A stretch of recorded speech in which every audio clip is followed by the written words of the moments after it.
Nazaline Sengo ya koyeba ete bozali ebele liboso ba poste téléviseur na bino pour la kolanda émission Tolo Belamboka Congo na yango bande ko balandi émission Tolo Belamboka Congo la pesi bino mbote sikanyo sezo mibino petika ete kimia nzambe tata engela o mabota mabino bande ko balandi awa nde ezali esika oyo vraiment tolobelaka éveil à conscience tout ça la éveil patriotique article 24 mobeko likonze ya mboka esalaka musala nango bandeko awo ezali esika auto analysaka ensemble lelo vraiment tokosimba maemanso bazali koleka la République démocratique du Congo kasi yambo peza tokota la mama ya likambo la biso sengena pesa équipe technique mbote wana moni bongo mon réalisateur Judeka na sima caméra vraiment yazo réaliser l'émission de bozo mona mikoloyo na pesi vraiment un grand merci petit kalo boko yanza betata ezala vraiment le kolo na yepenzambe à pouvoir na ba besoin na nyoso merci encore une fois à notre coordonnateur Dakosa Mondele El Campo Dieu ne m'a jamais wana moni bongo papa Dieu directeur ya recherche stratégique la biso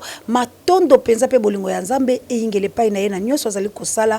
Merci encore une fois. N'a pas bémiso bangai sango mokonzi pasteur Didier Lompinga. Il y a la gloire de l'Éternel, puis la gloire de l'Éternel mobimba. Que Dieu vous bénisse. Voilà la moniso mon ami de tous les temps. Junolo soit voilà biskazali vraiment la pesi bambo tebele. Bande ko balandi to kota penza sikola mama elikambo la biso na ebiete boko loba boko boya mena lingi bo s'abonner massivement au sein du Congo boko zalaka décité bande kolanga toko sombiti na makanisi la biso ne to lobaka la lokota ya lingala toko zala penza poete mboka la biso ekele kaka liboso to trouver la solution kasi yambo vraiment tokota na mama elikambo la biso ndela utikoloba esengeli vraiment océan alela liboso la bilo la likambo o ezali kolekela océan bande kolanga soki na yinongo na itando ekepe bomo na che numéro wana cela veut dire na meki ko silisa yango nanga moko la kokite nde la pesi yango la bande kolangai oyo penza bolandaka biso oyo bozala souci la biso ete to sala mosala oyo penza o tozali ko sala ba risque nyoso la République démocratique du Congo na ba arrestation la ba tuerie na lolenge o bozo mona ba président ya Congo ndenge ni bazako sala kasi biso toza konzi ba risque wala ko kima ba kombola aner ba photo ba nini kasi tala makambo oyo ndeko la biso azali na France na plus 33 numéro na eza affiché wana Judeka réalisateur la biso azali ko tia yango bo meka ko benga yebo tu na e problème ni nangai bande ko la ngai soki po lingi mwasi supposons ozu numéro nanga mais benga nga to so la biso mbale ndeko oyo abenga kangai te na tuna yo za nani a répondre à ngate mais abenga ngala appel vidéo heureusement que ngai na déconcha kabilo ko laté ata soki la yebi to benga appel befola ko mela o kiti avo benga nga o benga ndenge ni lozo numéro langa wapi bisika ndeko azo numéro langa la yebite ndeko o atindela kangai ba film ya porno bande ko langai ba je wana to bandi ko sala yango nga na ye mokolonini ba je wana to bandi ko sala la pekisi lelo la lembi la cirque la tindele yango kilame okomona ba film pornographique wana tindeli yo eza parce que la lobi bo benga la numéro yango bande ko langa ndeko langa ya mobali papa na ngai problème nini yo nanga ndeko lo ya mwasi azo bunde tumba nani azo tinda yo la buzoba boyenga la za mwasi ya buzoba te peut-être we binga te bomika ko tula bato ba ebinga la za mwasi ya buzoba bongo te na lobite ke la za extra na lobite ke la lingaka te na lobite ke je n'ai jamais fait des erreurs mais na yebiso ke la zali di genre ya mwasi oyo ozo kanisa te ka na télévision pour la manque ya mibali to aye na télévision parce que balinga ye non tuna bato ba yebinga na sa di genre wala te mibali bazangi te na cité bisika ngala zala bango mibali bazangi te mais quand même bozala quand même na respect à bande ko la bino surtout ngayo na za mwasi je me suis sacrifié so yebi âge nanga je me suis sacrifié na lukate na sa eloko te na boko la bana ngai te la za la bien na libota la ngai te na vande sika moko la bana ngai te na famille na ngai te lelo ba koma menacer pona loba na République démocratique du Congo pona ose tourna ngai mboka oyo zo quand même changement nango po ete tozo mona ba Jeanne d'Arc ba bondela ki pe ya bango mboka ba la reine qui pas vite ba sale loko alors biso makila wana to ye nango au lieu que bon encourager ngai bo sala nga makambo ya bo soto ya bo salité papa soko keleki la poto mutu no eza ya ko doka pas chez moi rentre ici na Congo soko za marié c'est comme ça que vous blaguez ka la bande ko la bino mais quand même soko bozo blaguer la ba ona misusu nga quand même bo pesa nga respect nazo bunde la Congo naza ko se to na ngai na mboka o bazo boma bazo kanga sans pitié. Félix a comme dictateur, Kabila non plus. Mais tout ça qu'on dénonce ba insanité depuis to bandi ba politiciens congolais. Mais quand même ngande kono moi si bana ko sala nga ba buzo ba bongo ya ko tindela nga ba phono ba vidéo pornographique pour tout qui ne ko sala nga na onini. Pour ozo lo konini. Bande ko langai. O bozala ba numéro na nga bombo ka koyokela nga sinon te na ko changer numéro. Na boya ka ko pesa numéro na nga pa batu ezala kala tina. Parce que batu lo lenge o baza ebele. Ba lo kuté lo lenge o baza ebele. Mosusa benga kanga likolo pa pesa ngelo côté elamba o ekokanga ikutu te. Mais a insisté kaka na mona ye par bolingo ki ande ko na za fan na yo azana mikila bapa ya ye na kenda bakena ko changa kraka c'était le 31 décembre. Ce que ça qui batute. Mais loko bange ba ki lo sala nga na ebité. Alors bande ko langa la beti le sumbela bo pesa ka numéro nanga epai ya mutu te s'il vous plaît. C'est pour la bajar ya babiloko o bo pesa numéro ngamo ko so na zaki na posa ya numéro nanga. So na zaki na posa na za la vedette. Na ko tia numéro nanga na bar écran nde baninga musu bachaka mais je ne veux pas, je sais pourquoi. Eza na banyama o mituna bango so bonga te o balingi biso to kufa bo pesa ka numéro langa te bilo bato bozana ngo bande ko langa. So ngamo ko na boy nanga pola ni okolo pesa numéro nanga pa bata banyama ya lolenge oyo. Moi si oyo yebite aza moi si na yote et puis ndeko na aza ko bundele kolo au lieu pesa ye maboko o benga eta musubo sala échange ya malamu peut-être pour la mboka o pesa ba idée to ba conseil yo o benga ngaka l'appel vidéo soki na sala kama kangu na open na yebite lokola na décrochaka te o bandisi ko sokela ngai ba film pornographique na yebite si tu es démon na yebisi yo que mon Dieu va te repousser. Et puis bande ko la chaîne numéro na po bomeka ko benga yebo yebisa ye azala mobali ya mayele mobali alingaka mwasi boyete mobali azala ka bololete mobali ali mayele ba pesa mobali bon kondela ye soki bomoni poto ezoko kalisusu te mutu ozo sala eloko te mais rentre biso tozo bunda la mboka yaka ko zonga to bunda la elongo au lieu de faire ce genre de bêtises ya ko kosaka bana bato ya ko sala mais moi je ne suis pas cette femme là naza mwasi wana te naza kokelela te mboka nde mutu rendre nga boye. Je ne suis pas né dans une famille pauvre. Tout le monde. Mon père est fils directeur provincial de l'OFIDA. Papa l'a koufi na grade de directeur provincial. Et j'ai une père qui est riche en tout et pour tout. Le Dieu, le créateur. Je suis venu pour libérer mon pays. Et ceux qui n'ont pas le boza est belé. En tout cas, de la moi ça la bêtise de son monnaie belé. Pardon, je vous en prie, bien besoin la numéro langa bo pesa kayango batu lisusu te. Bo pesa yango batu te bino auto sola kutu bozali belé. Tozo ko kala biso ko solution te. Bo misusu la soki bazo tonda poto sala ngone. En tout cas, je vous en prie, bo pesa ka numéro langa pa batu te. Bande ko o bozo tianga la ba groupe. Bo garder numéro langa. Ce qui peut peut-être bazo soka yango la ba groupe. Alors na ko koma ya kolongo la ba groupe tout pour la mi battre la numéro nanga parce que bozo protéger ngate. Ba bêtise aboza din te la biso. Ba bêtise aboza malamu te. Ndeko na azo linga saboter oboye, ndeko na azo linga finga o benjira lolenge o eza malamu te. Alors vraiment na bondeli bino pona longo la ba groupe te pour la mi battre la. Bino pe bo battre langa. Ba oboza la ba numéro nanga. Bon mais quand même ko masquer yango ezala te kengai. Po boye eza penza lokumu te. Na bitumba otozo sala dijar ya bandoke belebo baza kotinda bango ba mission po ya ko kwaisaka batu. Yango zo mona mutabandaki na ye malamu ne tumbala ye abundie tumbale malamu komi na katikati ba kwaisi ye po na biloko ya boye. Mende konga okozwanga te parce que je suis l'incarnation de Fumu Kimbangu et maman Kimpavita azananga et le créateur de cieux et la terre azananga et Jésus-Christ est pour moi. Si je vis, ce n'est plus moi qui vis, c'est Christ qui vit à moi. Toi, tu ne me connais pas. Merci mingi vraiment na ngaki na lele pa la bilo bande kolanga pa bomo na buzobo to zoka ngo ezali moko te ezali belé mais na dénoncer o epo eleki. Mais ezali bongo ebelé o biso to zokutala nango vraiment ezali passe mingi na ba congolais.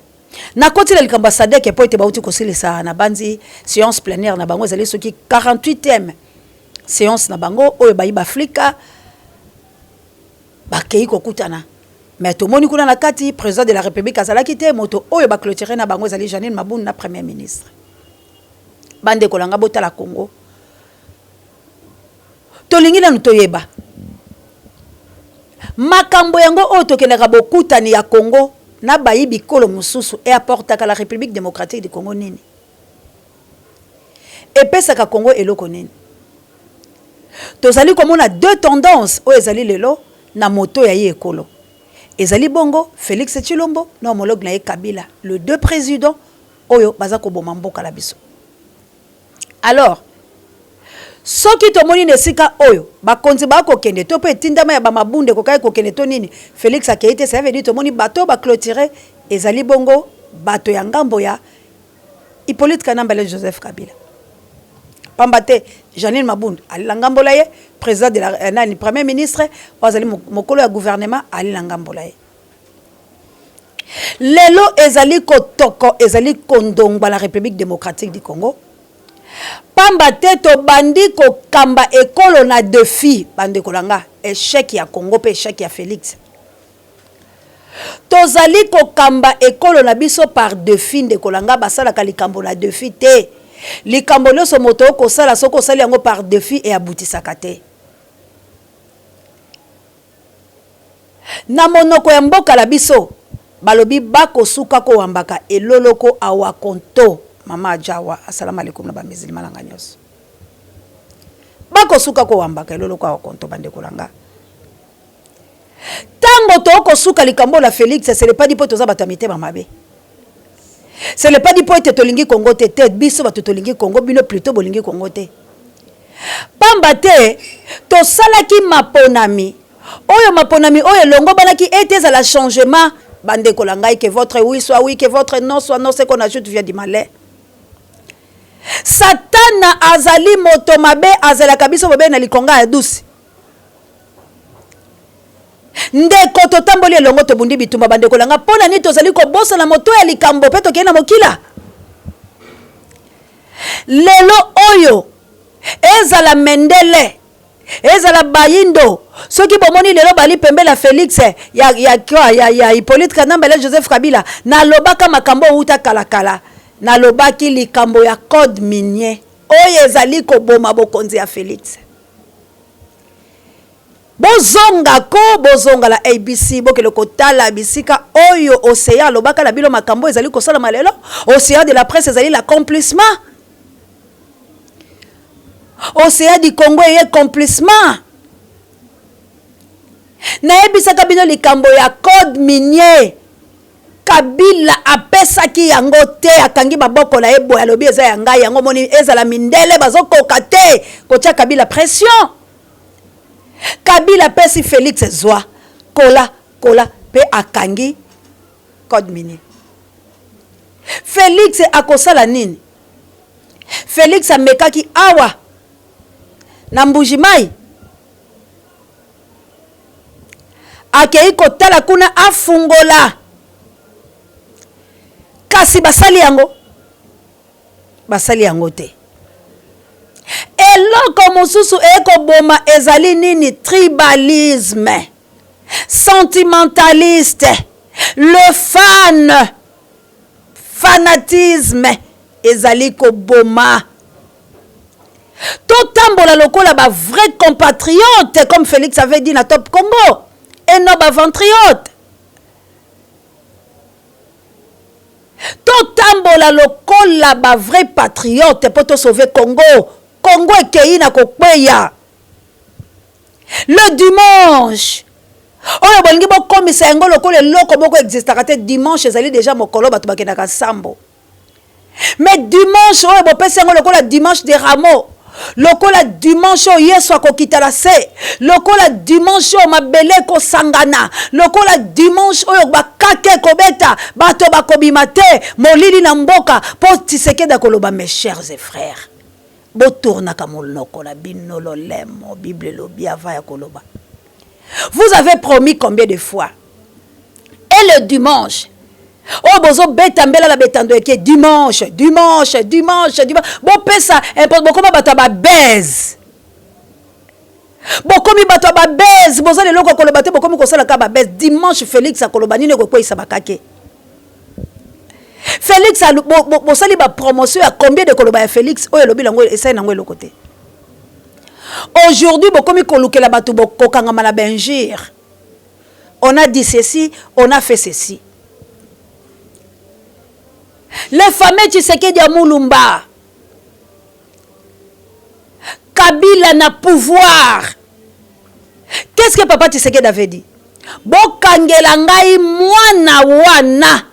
Abenga qui est président de la République. Alors baki mwana wana. À nos troubles, à commencer par M. Kabila, je vous demande à vous tous de rechercher ce monsieur partout où il est dans le territoire national et de me l'amener ici vivant. Celui qui m'amènera Kabila ici ligoté aura une récompense très importante. Balobi mokonzi soka koyi mokonzi ataza mwana oko respecter ye na banzi papa langa oya kufa Rodia Abdoulaye Kabila kotaka e prison pona abosana ki bavandi liboso na batu boye abengi mon fils Kabila acceptaki yango te mais na papa Tshisekedi oyo azali opposant ti akufi opposant abenga ye mwana wana bokangelanga mwana wana est-ce que Kabila azaki na makasi takanga papa Tshisekedi na wana azaki na pouvoir makasi tolobaka sembo bandeko langa Félix qui est aujourd'hui homologue ya Kabila. Depuis Kabila la pouvoir, il était opposant. Il n'a jamais appelé Kabila président. T'as la tierce minute, t'as la ndoto la ye. Pe aloba ki tuo que je ne peux pas kobenga ye président. Abanda kobenga ye ba kombo o bino no soboyebi. Kabila kangisa ki Félix. Ezala ki droit à Félix parce que Félix est azala ki opposant. Il défendait son pays na tangwana. Mais tangu ya ye président. On kela ki olo fela ni tababe il faut kuyomoto. Il faut comprendre que makambu oyo ngala bandaki koboya epa ya prédécesseur nanga ngai makambo na sala yango te po ekozongela nga toza na misapi 5 bandeko langa boyebi pourquoi 4 etala liboso moko oyo ezonga sima moko oyo etala kabiso eza ko répondre biso ba erreur nyonso tomoni na 4 yango moni 1 oyo eza distant eza yomoko. Il faut aussi se contrôler. Il faut omitalaka. Que tango na ko critiquer, tango na ko boya makambo muta ko sala. Le jour et ko komelanga, je dois faire comment? Yango omoni histoire ya Nicodème na Jésus. Il faut naître de nouveau. Il faut oyamba Christ comme Seigneur et Sauveur. Po oye babilo ko zo sala. Yango omoni biso tolobaki to kanga ba église. Parce que l'évangile est dans l'église, il y a des nuisibles la carte parce que Félix est pris. Mais pasteur, il y a Félix, il y a Félix nini. Pour atali ça y est pasteur, aza incompétent ya kolobala mondimina que ce que tu fais ce n'est pas bien dans le début. Parce que achama boko likolo ya mutu vitango bande kolanga na lobaki mingi akolobezali kasi TV zangonga. Lelo dimanche kake kobeta te bande kolanga. Likolo pe koinda te tokozela plutôt bozoba o tokoyoka parce que ya solo boyambi kushi nyonso bozoba ya liboso bandaka na Congo. Est-ce que po Congo tambola malamu il faut to yamba mosa ndumba? Est-ce que po Congo tambola malamu il faut to so ba shege bino boyebi te ke méthode ni bokoyo ko sala po boyede basola ndumba wala? Est-ce que moi si ndumba tanga zo bimala balabala ba pesa ka ye respect mibali o ya zwaka ya malamu to ya mabe est-ce que faut bobenga ye boyebi te ke faut to soigner ba shege ndenge bazola la libanda boye bande kolanga to tika kobuka lokuta Marc Kabundo bozo kotela lelo azali ko foncer Marc fois kende ko samba s'il faut arrestation il faut ba arrêter total vraiment si état de droit ezali pas la bino. Parce que Marc amataki na ngomba ya ba Rwandais, Robert Oizo matisa ye ba vidéo ezali etambolaki. Marc aza ko sepelala la matala cheval qui dit te bazo la tu as vu le pouvoir. Aujourd'hui, beaucoup sabi so banane.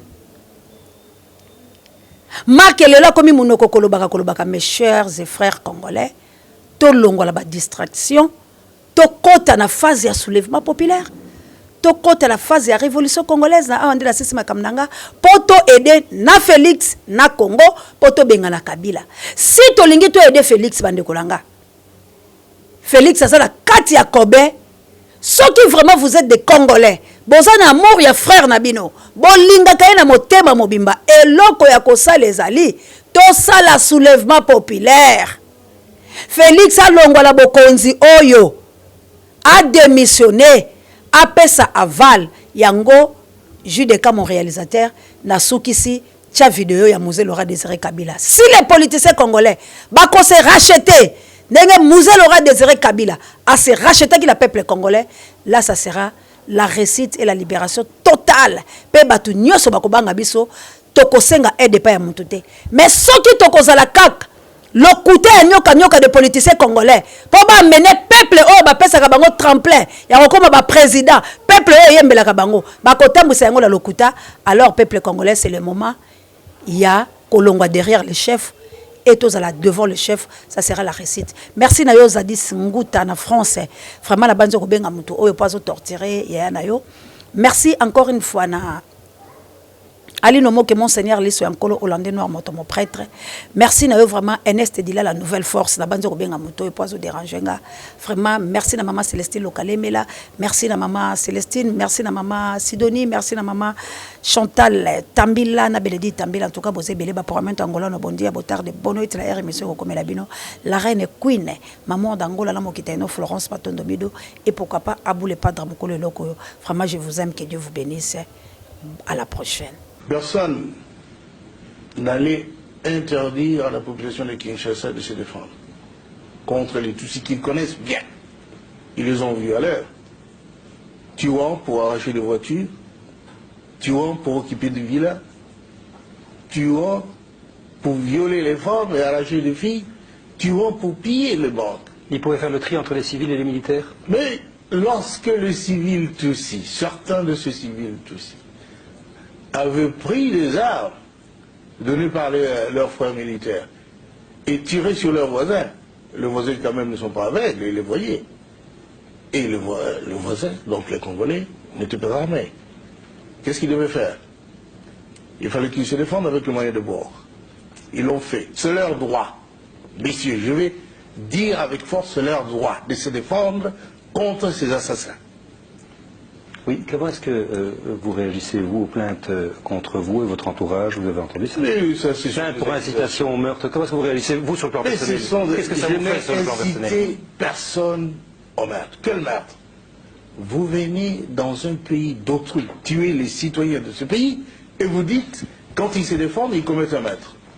C'est un meurtre, ça. Pourquoi, lorsque l'armée rwandaise était présente à Kinshasa avec votre accord, puisque vous étiez alliés, vous n'avez pas dénoncé les pillages, les meurtres que vous dites, dont vous venez de parler à l'instant? Et pourquoi sont-ils partis, si je ne l'avais pas fait? Mais ça a duré un an. Et ça a duré un an, nous étions des alliés. Et quand il y a des contradictions, on les traite entre alliés. On ne les traite pas devant les places publiques. Ils avaient fait partir parce qu'ils se comportaient mal, à votre avis? Parce que d'abord, ils ont massacré des gens sans que le gouvernement congolais sache à Bandaka et à partir de Kisangani. Deuxièmement, parce qu'ils se conduisaient en pays conquis, tuant, pillant, je viens de le dire, et puis ils se sont même immiscés dans la politique intérieure de notre pays. Est-ce que ça n'est pas, excusez-moi, est-ce que ça n'est pas relativement normal dans la mesure où vous avez fait appel à eux pour arriver au pouvoir? Ils ont demandé quelque chose en échange. Ou vous y attendiez? Enfin. Messieurs, notre alliance était une alliance d'intérêt. Comment allait-il durer au pouvoir si nous n'avions pas, nous, forces armées congolaises, maintenu les Hutus en état d'incapacité opérationnelle? Ils en avaient besoin. Et c'était de ça que nous avions parlé lorsqu'ils devaient nous laisser le temps de faire passer les armes pour entrer aux Zaïd alors. Nous n'avions qu'une mission, chasser la dictature chez nous et démocratiser la société.